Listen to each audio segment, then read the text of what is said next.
నమస్తే నేను మీ కుప్ప పద్మిని ఇన్నాళ్ళు మీ సపోర్ట్ ని నాకు అందిస్తూ మీ ప్రేమని నాకు అందిస్తున్న ప్రతి ఒక్కరికి కృతజ్ఞతలు ఇప్పుడు చూడబోతున్న ఈ వీడియో కూడా ఖచ్చితంగా మీకు ఉపయోగపడుతుంది లైక్ షేర్ అండ్ సబ్స్క్రైబ్ చేసి మీ ఇష్టాన్ని అలాగే మీ సపోర్ట్ ని నాకు అందించండి అలాగే ఈ వీడియో పట్ల మీ అభిప్రాయాన్ని కమెంట్ సెక్షన్ లో కమెంట్ చేసి నాకు తెలియజేయండి నమస్తే వెల్కమ్ టు అవర్ ఛానల్ నేను పద్మిని ప్రస్తుతంతో పాటు ప్రముఖ ఆధ్యాత్మికవేత్త సూర్యోపాసకులు sun spiritual society founder Vikramaditya garu ఉన్నారు మాట్లాడదాం సార్ నమస్తే సార్ సూర్యోస్మితల్లి దేవి నవరాత్రుల్లోనే ఉన్నాము దేవి నవరాత్రుల్ని చాలా చాలా అద్భుతంగా అందరూ కూడా అమ్మవారి సేవలో నిమగ్నులై ఉన్నారు అందులో ఎటువంటి సందేహం లేదు అయితే ఒక వెజిటబుల్ థెరపిస్ట్ గా అమ్మవారిని పూజించడంతో పాటుగా నవదుర్గా సాంప్రదాయంలో ఎలా పూజిస్తారనేది వివరంగా తెలియజేస్తున్నారు అలాగే ఏ వెజిటబుల్ ని ఖచ్చితంగా అమ్మవారికి నివేదనగా సమర్పించి అది మనం తీసుకోవడం ద్వారా ఎటువంటి గ్రహశాంతి జరుగుతుంది అనేది కూడా వివరంగా తెలియజేస్తున్నారు మరి ఆరవ రోజు ఏ రూపంలో అమ్మవారిని కొలుచుకుంటాము మరి ఏ రూపంలో కొలుచుకుంటే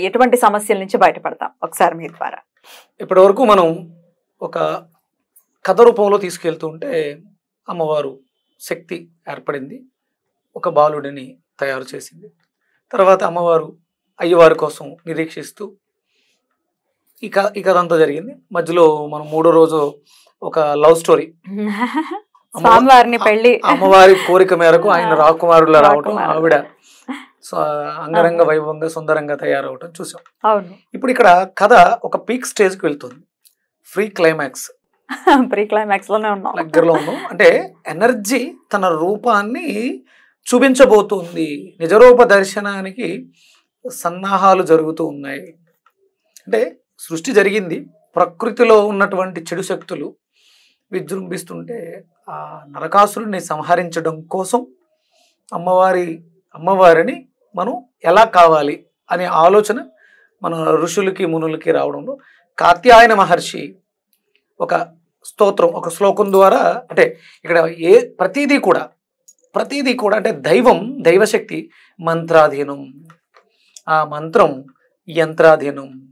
యంత్రం మనం తాంత్రికంగా ప్రజెంట్ చేయటమే మనం చేసేటువంటి యుద్ధం అన్నమాట ఇప్పుడు మనలో ఆలోచన మంత్రం అయింది కాత్యాయన మహర్షికి ఆలోచన వచ్చింది ఈ దుష్ట శక్తుల్ని సంహరించాలి మహిషాసురుణ్ణి మర్దించాలి అంటే ఆయనకు ఒక ఆలోచన వచ్చింది ఆ ఆలోచనకు రూపమే కాత్యాయని రూపంలో ఆవిడని ఊహించుకున్నారు మరి ఆ శక్తిని కిందకి దింపాలంటే కావాల్సింది మంత్రం యాదేవి సర్వభూతేషు అన్ని భూతాల్లోనూ ఉన్నటువంటి దేవి యాదేవి సర్వభూతేషు కాత్యాయని రూపేణ సంస్థిత ఇప్పుడు కాత్యాయని రూపంగా అవతారం మార్చు మనం యుద్ధానికి సిద్ధం అవ్వాలని మొదలు పెట్టారు ఆయన ఆ రూపాన్ని మనం కాత్యాయన మహర్షి తయారు చేసి మన చేతికి అందించారు అంటే యుద్ధానికి సిద్ధం అవుతున్నాం చాలా అవేర్నెస్ అన్నమాట ఈ ఆశ్వేజ మాసం శరదృతు అంతా కూడా ప్రకృతి అంతా కూడా నిశ్శబ్దంగా ఉంది శూన్యం అంటే మొన్న భాద్రపద మాసం అంతా శూన్యమాసం కదా పితృదేవతలు పితృలోకాలు పితృతర్పణాలు ఇవన్నీ చేసాం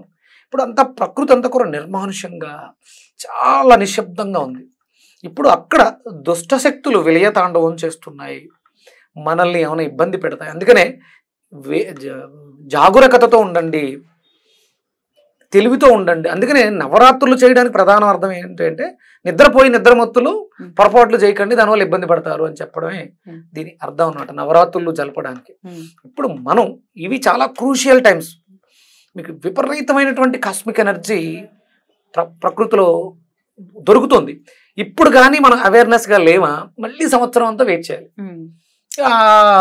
వచ్చేటువంటి అంటే ఆ కాస్మిక్ ఎనర్జీ డెఫిషియన్సీ వల్ల వచ్చేటువంటి సమస్యల నుంచి బయటపడడం కోసం ఇక మెడిసిన్స్ అని అవని ఇవని మనం డబ్బును వృధాగా చేయడం ఎలాంటి రుసుము చెల్లించక్కర్లేకుండా తెలివితో జ్ఞానంతో ఉంటే అమ్మ అద్భుతంగా తీసుకొచ్చి మన చేతిలో భాండాగారాన్ని పెట్టేస్తుంది మరి ఎలాగా అమ్మవారిని ప్రసన్నం చేసుకోవటం ఎలాగా యాదేవి సర్వభూతేషు కాత్యాయన రూపేణ సంస్థిత అంటే మంత్రాధీనంలో అన్నాం కదా అమ్మవారి శక్తి అంతా కూడా ఆలోచన వచ్చింది మనకున్న సమస్యలన్నీ గుర్తొచ్చినాయి ఎవడో అప్పులోడు వస్తాడు వాడిని ఎదుర్కోవాలి లేకపోతే ఇంకొక సమస్య ఏదో ఉంది ఇట్లా ఎదుర్కోవాలంటే మీలో ఉన్నటువంటి ఆ కాత్యాయని శక్తి ఇది మనకి ఆజ్ఞాచక్రం మీద ప్రభావాన్ని చూపిస్తూ ఉంటుంది అలాగే మన జాతకాల్లో గురుగ్రహ దోషం ఏదైనా ఉంటే అంటే గురువే కదా మనల్ని నడిపించేది మన జాతకంలో గురుడు బాగాలేదు కాబట్టి మనం తప్పటడుగులు వేస్తున్నాం అందుకని పొరపాట్లు చేస్తున్నాం అవతల వాడు పెట్టేటువంటి ఇబ్బందులకు గురి అవుతున్నాం ఇక్కడ మనం ఈరోజు చేసే సాధన ఏదైతే ఉందో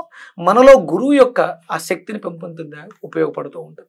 యాదేవి సర్వభూతేషు కాత్యాయని రూపేణ సంస్థిత నమస్తస్యై నమస్తస్యై నమస్తస్యై నమో నమః. ఈ మంత్రాన్ని ఉదయం నుంచి సాయంత్రం దాకా చేస్తూ ఉంటే మనలో ఉన్నటువంటి ఎక్కడ అంటే అమ్మవారు ఇంకా ఎక్కడో ఉందనుకోండి, ఈ మాట వింటున్నాం, ఈ ఈ ఈ వీడియోని చూస్తున్నాం అంటే మనలో ఉంది.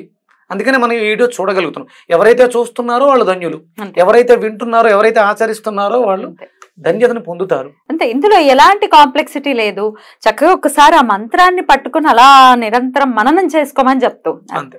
Right sir. ఆలోచన ప్రేరణ పొందాలి అంటే మనం భౌతికంగా చేసేటువంటి వాటిలో కాళ్ళకి చెప్పులు లేకుండా ఈ మంత్రాన్ని ఉచ్చరిస్తూ నేల మీద నడవాలి.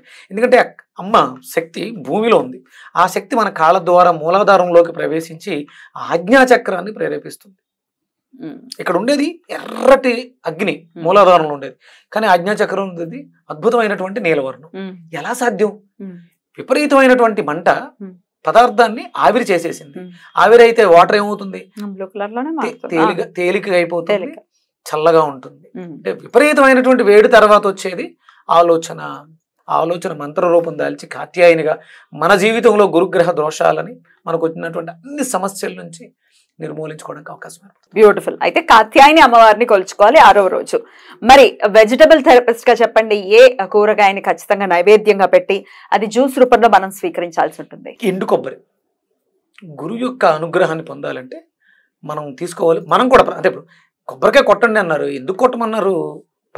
పుట్టుకొక్క కారణం ఆయన. కొబ్బరి చెట్టు తయారీకి పుట్టుకకి కొబ్బరికి ఆయనే కారణం. మళ్ళీ కొట్టి ఆయనకి ఎందుకు పెడతాం?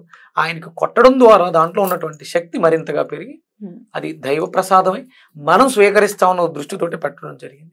అందుకని దైవానికి నివేదనగా దగ్గరగా పెట్టారు. ఇది దైవత్వం కలిగి ఉంది. ఫస్ట్ మీరు అంటే చాలా రకాల పళ్ళు ప్రసాదాలు మనం ఎన్ని పెట్టినా కొబ్బరికాయకి ఫస్ట్ ఇంపార్టెంట్. కొబ్బరికాయ ఉంది. ఇప్పుడు పీటల మీద కూర్చునేటప్పుడు గణపతి పూజ చేసేటప్పుడు కూడా చేతిలో తాంబూలం పెట్టి కొబ్బరి బొండం ఉంటుంది. అంటే కొబ్బరికి అంతటి విశేషం ఉంది. కొబ్బరి ఎప్పుడైతే తీసుకుంటో మనలో ఒక కాన్ఫిడెన్స్ పెరుగుతుంది. అంటే కొబ్బరిలో ఉన్నటువంటి శక్తి కాన్ఫిడెన్స్, అది మనం ఆ ప్రసాదం నివేదన చేయడం ద్వారా దాన్ని మనం స్వీకరించడం ద్వారా. ఇక్కడ మనం కొబ్బరితో పాటు అరటిపళ్ళు, అరటి కూడా గురువు యొక్క శక్తి కలిగి ఉంది. కొబ్బరిని అరటిని నివేదన చేయటం అంటే ఇందులో ప్రత్యేకంగా ఏముందంటే కొబ్బరికాయ కొట్టిన కొబ్బరికాయ కాదు, ఎండు కొబ్బరి. ఎండు కొబ్బరి. దాన్ని ఎలా స్వీకరించాలి? ఎండు కొబ్బరిలో కొంచెం బెల్లం, అరటిపండు బాగా అది చూ చేయడానికి చాలా టఫ్ గా ఉంటుంది. ఎస్, కఠినంగా ఉన్నది మనలో ఆ శక్తిని ఇస్తుంది. సునాయాసంగా ఈజీగా మింగేస్తే లోపలికి వెళ్లే మందు మనల్ని బాడు చేస్తుంది. దీనికి శ్రమ పడతాం, ఎంతైతే కష్టపడతామో దానికి అంతటి ఫలితాన్ని కూడా పొందుతాం. కష్టపడకుండా సుఖంగా అన్ని వచ్చేయాలంటే అలా కుదరదు. అందుకని కొంత శ్రమ. అది ఇప్పుడు కాయని దింపడానికి శ్రమ ఉంది, దింపాం, కొట్టాం. ఎక్స్ప్లెయిన్ చేశారు 6వ రోజు ఏ రూపాన్ని కొలవాలి అనేది. ఇక 7వ రోజు ఏ అమ్మవారిని కొలవాలి, ఏ రూపంలో కొలవాలి అనేది నెక్స్ట్ వీడియోలో మనం మాట్లాడుకుందాం. Thank you so very much అండి. నమస్తే. సూర్యస్మృతి.